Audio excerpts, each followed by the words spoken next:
Hi everyone, welcome. My name is Jeff and today I'm going to show you how I tried to fix this poor sad little clock.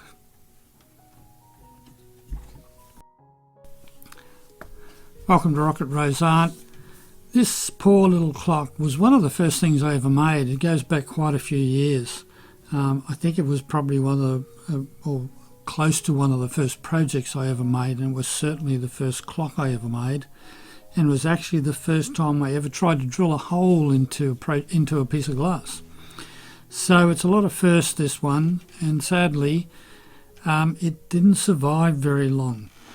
It was hanging on a wall, and during the night we heard this smash and come down and found it on the concrete floor in multiple pieces. I think what happened is there must have been a small crack developed after I drilled a hole in it. So yeah, it was doomed, I think, from the moment after I drilled that hole. Anyway, it does mean a lot to me, being one of the first projects, and it's been sitting there for quite a while, and I thought I've got to try and at least get it back together and put it back up on the wall. So I'm just going to show you today what I did. It hasn't been 100% successful, but that doesn't really matter. I'm happy with the way it's turned out. I can now put it back up on the wall, and it'll show you the process, and hopefully you'll get something out of it. I'll explain it as I go along. Now please, if you haven't been to my channel before or you haven't subscribed, I'd appreciate it if you subscribe. And turn on your notifications so you get to know when I do new videos. And if you've got any comments, questions, please ask in the comment section below and I will answer them. So you can see in this little clip that it did end up in quite a few pieces. Fortunately, I got most of them. There's a couple of small pieces missing. So what I'm hoping to do is to pretty much just reassemble it on a kiln shelf on thin fire paper and fuse it back together. Now you can see also that where there's a couple of little pieces missing, I'm going to try and fill them in with some frit. In the white area I've got some coarse white frit, and in the black area at the top where it's missing a little bit, I'm going to fill that in with some fine black frit.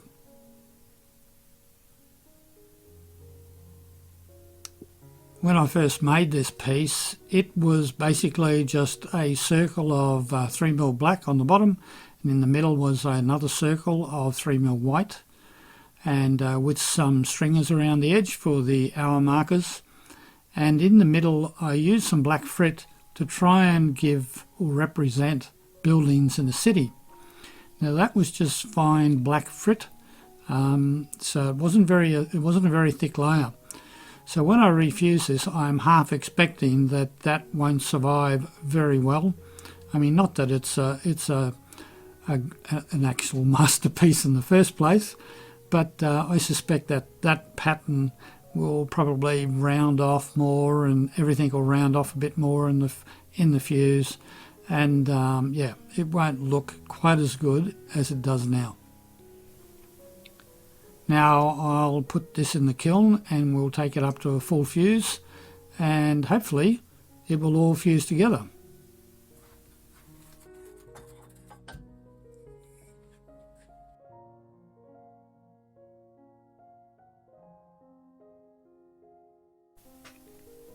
This is the fused piece. It sort of has worked.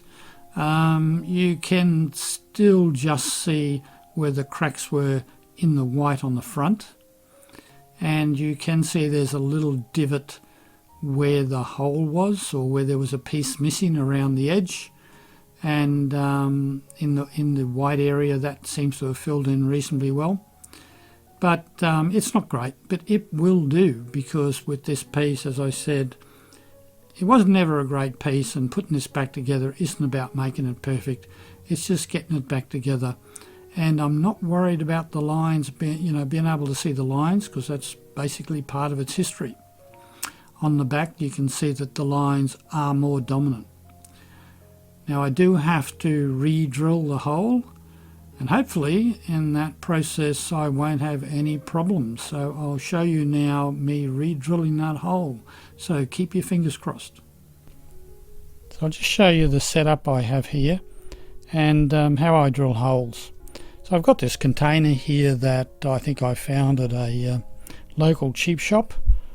And then underneath that I have a cutting board because I don't want the bottom of the container flexing. So that supports the bottom of the container. On top of that I have a piece of sacrificial glass. That's just a bit of an offcut that I use. Now that's so that once I drill through it minimises the amount of chipping and break off in the back of the piece. And that little Ryobi tool that I've got there is fantastic for this because it's nice and light, rechargeable, no cables, and the chuck is big enough to take the bit that I'll be using to drill the hole up. So I'll now just put enough water in this to cover the piece that's in there that I'm drilling through, and I'll show you the drilling. Fortunately today I don't think I need to. I would normally start the hole on an angle like that and slowly work my way up, but because I got a bit of a divot there where the original hole was, I don't think I need to do that. I can start straight up like this, and we'll see how we go. Now I probably can't talk while I'm doing this because of the noise, but we'll see how we go with that as well.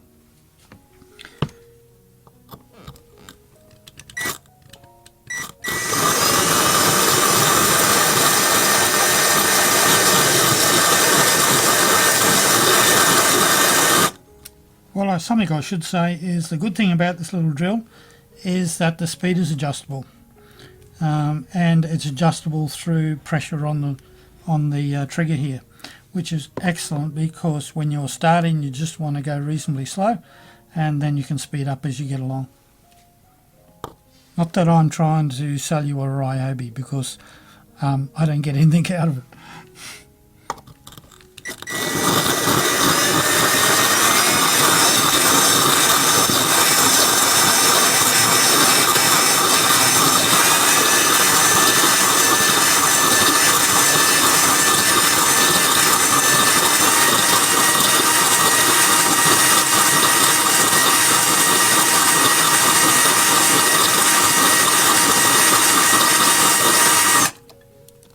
That's all going well. I think something I was a bit worried about is cracking up along the cracks that I've repaired, but hopefully that's not going to happen.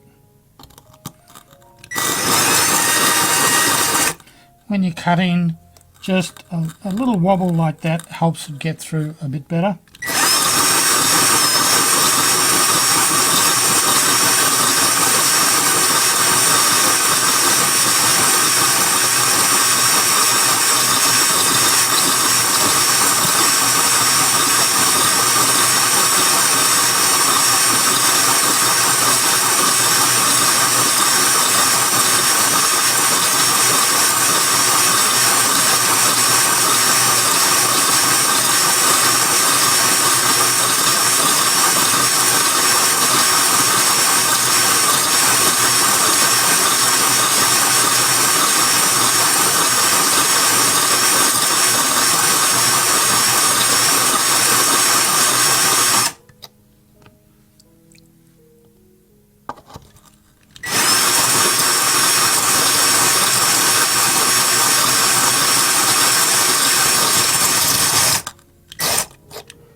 And you can feel when it finally goes through, just there's a change in pitch, and you can actually feel it through the drill. So that's it. It's all the way through.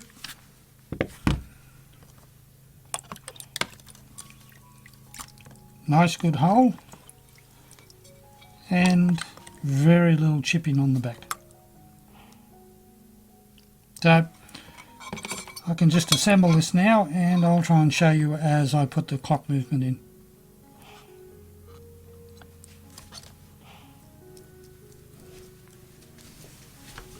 Something else I should have discussed before is the diamond bit I'm using. You can see it's got diamonds all around there and in the center, and it's also hollow. So that means it actually has a lot less glass to grind through. If it was solid, it would be take a lot longer to grind through all the glass. Now these are readily available, so you should be able to get these anywhere. Okay, here we've got all the pieces that we're going to need to assemble this. We've got our clock movement, our hanger and the various hands and washers and nuts and whatever. Now these are in order that I'll need them. So assembling it is pretty straightforward. It's just put our hanger on. There is a little groove there that the hanger sits into. Rubber washer. And we put that through our clock like that. Brass washer on top of that. And our nut. Hopefully I can get this on. And I just hand tighten that. Sometimes I put a little bit of silicone in around there if I just want to make sure that it doesn't move around. Not doing it today, it's a bit messy sometimes. Then our hand, and push that on. Then our minute hand,